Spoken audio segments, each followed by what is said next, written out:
Isang matandang babae ang pumunta sa grocery para bumili ng mamahaling cat food.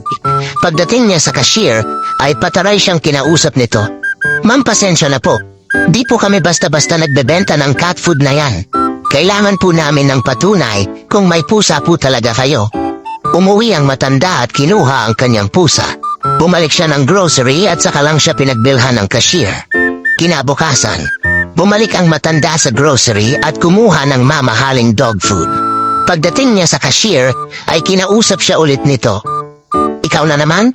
Di po namin basta-basta binebenta yan. Kailangan po namin ng patunay kung may aso po talaga kayo." Umuwi ulit ang matanda sa kanyang bahay at bumalik bit-bit ang kanyang aso. Nang pinakita niya na ito sa cashier, ay saka lang siya pinagbilhan.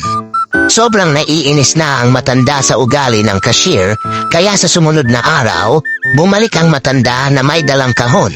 Pinakita niya ito sa cashier para magsilbing patunay. "Ano ho ito?"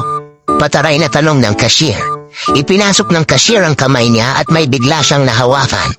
"Tae ito ah! Ba't ka may dalang tae?" Sumagot naman ang matanda ng, "Bibili kasi ako ng tissue."